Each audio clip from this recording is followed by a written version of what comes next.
Have you ever felt it? That quiet, persistent ache of being incomplete? A sense that you are living a life that is somehow smaller than the one you were meant for. It's not a loud, dramatic pain, but a subtle background hum. A feeling of being a visitor in your own existence, going through the motions, imprisoned in a system of 3 dimensions, as one great thinker put it, whirled along in the turbulent stream of time. You build a career, you nurture relationships, you follow the rules, but in the quietest moments, when the noise of the day fades, a question echoes in the chambers of your heart. Is this all there is? Is this fragmentary, restricted, narrow life the entirety of the human experience? We spend so much of our energy running from an unspoken fear. The fear of the end, the fear of annihilation, the fear of that great, silent unknown that waits for us all. We build walls of routine, of ambition, of distraction, all to avoid looking into the abyss. But what if the abyss looked back, not with cold emptiness, but with an ineffable, radiant light? What if the very experience we fear most holds the key to the wholeness we desperately seek? Today, we journey into the heart of this profound paradox, guided by a man who didn't just theorize about the depths of the human psyche, but was thrown into them head first. We are not just talking about Carl Jung, the legendary psychologist, but Carl Jung, the man. A man who, in 1944, suffered a heart attack after a severe fall and found himself on the brink of death. What he experienced there, in that liminal space between life and what comes after, would not only change him forever, but would offer us one of the most powerful testaments to what it means to truly live. He wrote about it in a letter, with words that feel less like a clinical observation and more like a sacred text. He said, "On the whole, my illness proved to be a most valuable experience, which gave me the inestimable opportunity of a glimpse behind the veil." A glimpse behind the veil. That is our journey today. We are going to gently pull back that curtain, not to dwell on the morbid, but to discover the extraordinary lesson on life that is hidden in the confrontation with death. Jung's story is not about dying. It's about waking up. And as we begin this exploration, this journey into what it means to find wholeness, I want to extend an invitation. If this idea of looking behind the veil, of transforming your greatest fear into your most profound teacher already resonates with you on a deep level, take a moment to subscribe to Decode Explained. We are a community of explorers, journeying through these intricate landscapes of the mind together, seeking not just answers, but deeper, more meaningful questions. Join us, and let's continue this journey together. Jung's letter begins with a stark admission of his physical state. "The angel of death has struck me down too, and almost succeeded in wiping me off the slate. I have been practically an invalid ever since, recovering very, very slowly from all the arrows that have pierced me on all sides." Can you feel the vulnerability in those words? This isn't a detached academic. This is a man broken, pierced by arrows.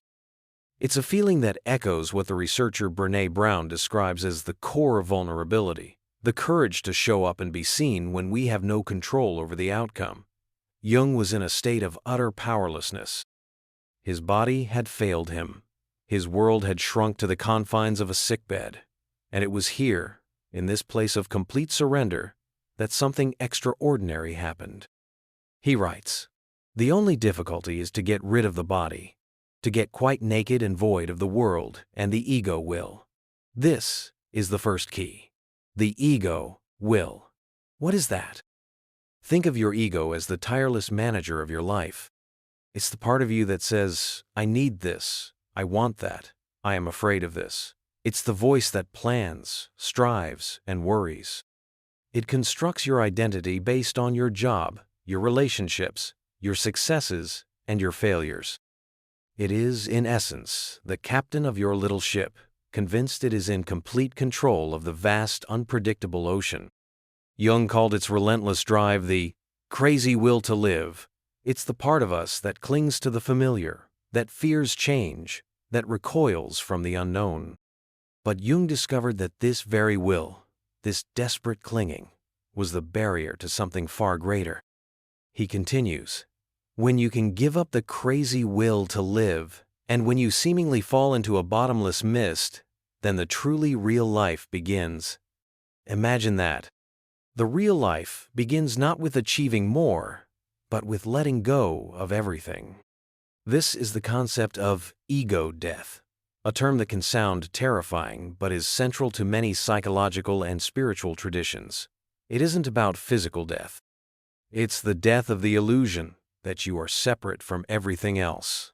It's the captain of the ship realizing he isn't just the captain. He is the ship, the ocean, the wind, and the stars, all at once.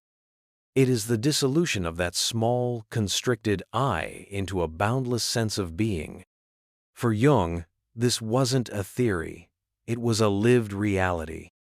As his body lay broken, his consciousness floated free. "I was free, completely free and whole, as I never felt before," he wrote.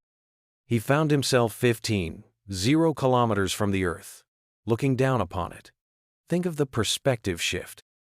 All the worries, the ambitions, the fears that occupy our daily lives from that vantage point, they simply dissolve.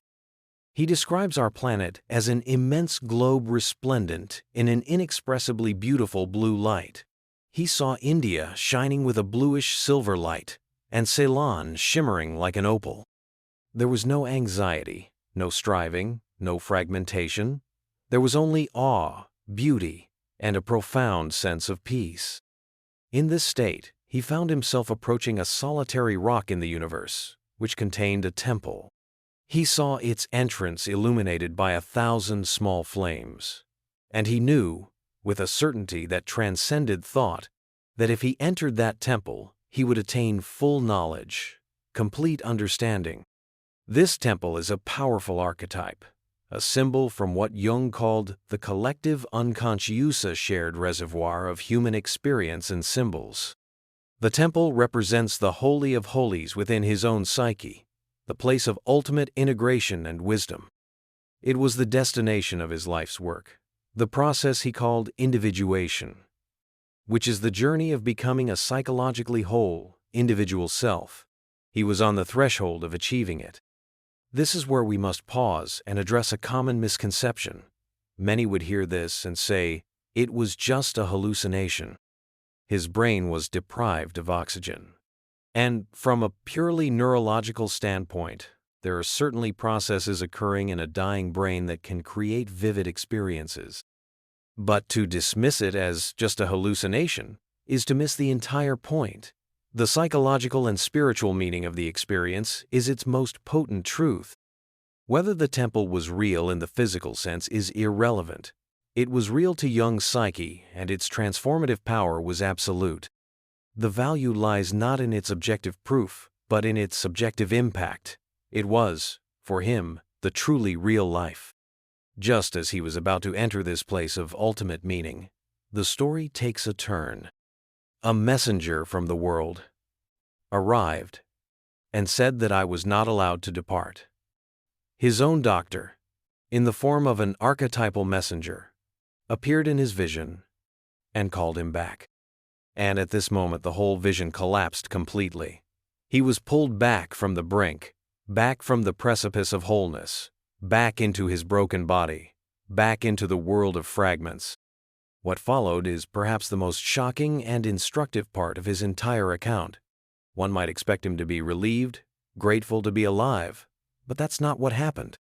He wrote, "From then on for 3 weeks I slept and was wakeful each night in the universe and experienced the complete vision.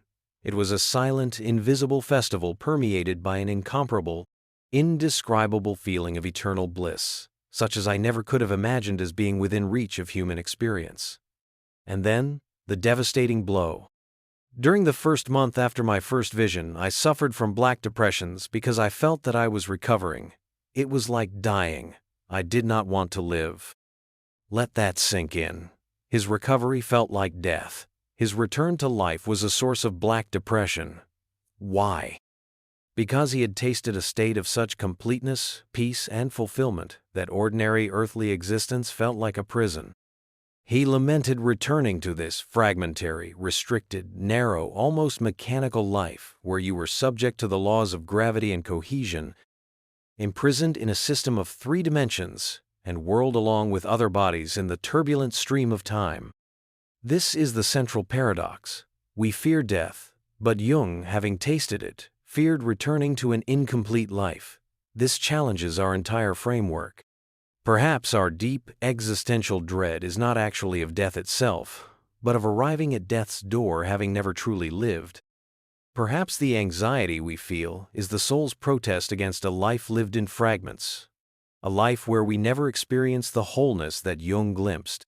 This ties into a powerful psychological framework known as terror management theory. Developed by psychologists Jeff Greenberg, Sheldon Solomon, and Tom Pischinsky, this theory suggests that a great deal of human behavior is motivated by a primal fear of death. To manage this terror, we create and cling to cultural worldviews, religion, nationalism, legacy, even fame that give us a sense of symbolic immortality, a feeling that some part of us will live on. But Jung's experience offers a different path. Instead of building a buffer against death, he went through the experience of dying.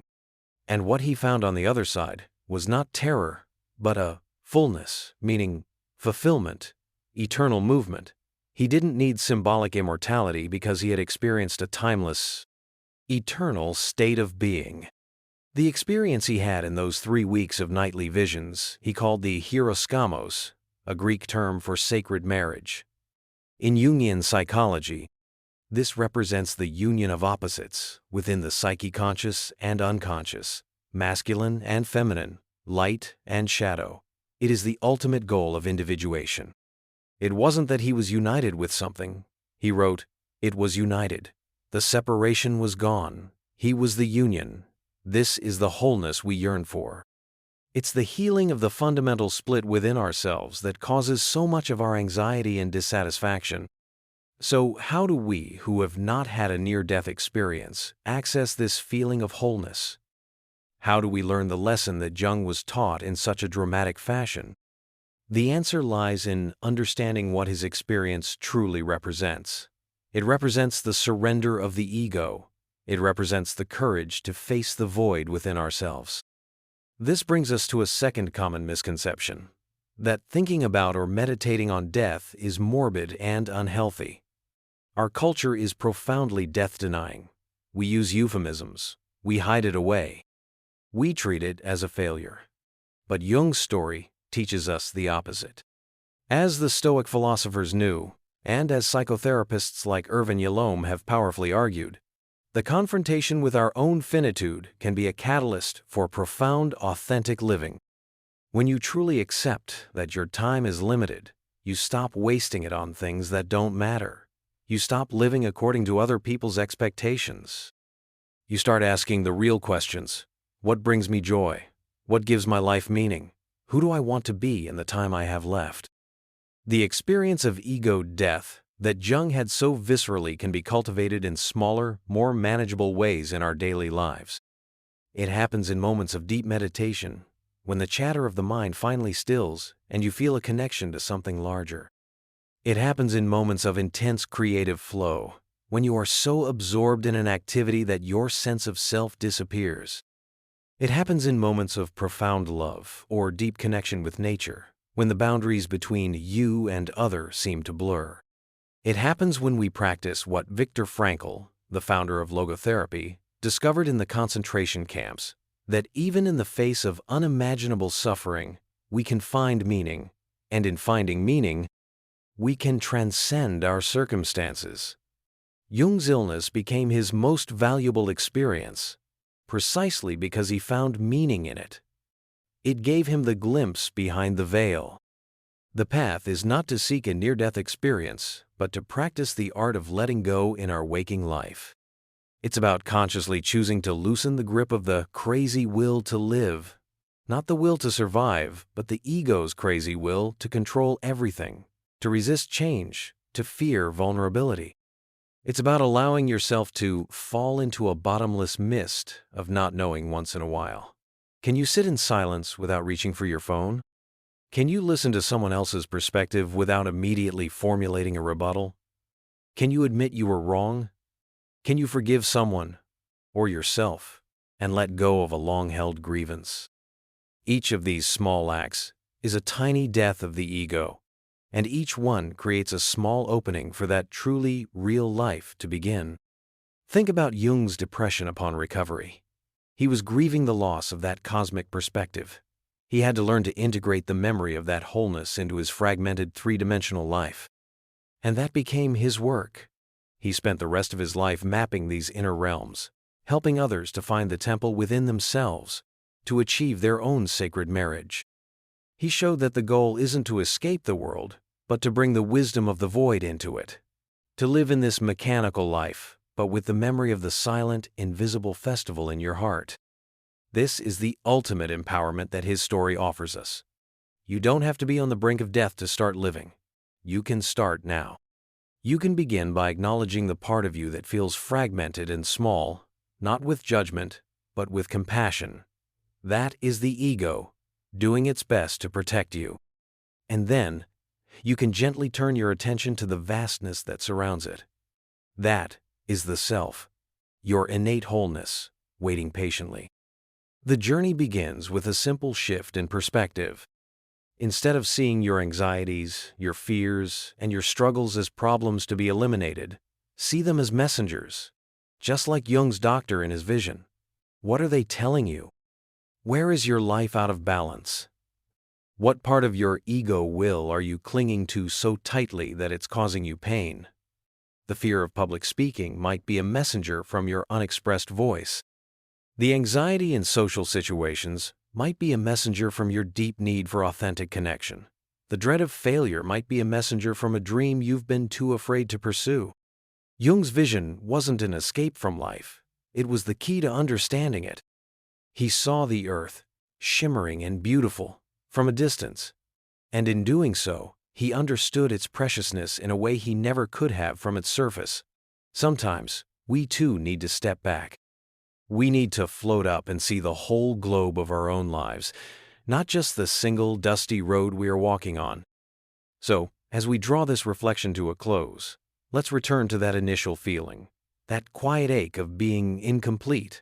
Jung's journey teaches us that this feeling is not a curse, but a call. It is the call of the self, the call from the temple within, inviting you to enter. It is the whisper that reminds you that you are more than your job, more than your anxieties, more than the fragmentary, restricted, narrow role you may be playing. You are the whole vast universe experiencing itself. His final words on the matter are a profound comfort and a powerful challenge. Death is the hardest thing from the outside, and as long as we are outside of it. But once inside, you taste of such completeness and peace and fulfillment that you don't want to return. We don't need to physically pass through that door to learn its lesson. We can learn it by living more bravely, by letting go more freely, and by loving more completely. We can learn it by choosing to live a life that is so full, so authentic, so aligned with our deepest truth, that the ego's crazy will simply quiets down, content to be part of a much grander dance. The final, empowering thought to carry with you is this. The wholeness that Jung experienced 15,000 kilometers from Earth is not out there in the cosmos. It is within you, right now. The silent, invisible festival is always happening, just behind the veil of your daily thoughts. You don't need to be struck down by an angel of death to get a glimpse. You just need to be still, to listen, and to have the courage to let go. What if, just for today, you decided to live not in fear of the end, but in awe of the wholeness you already contain?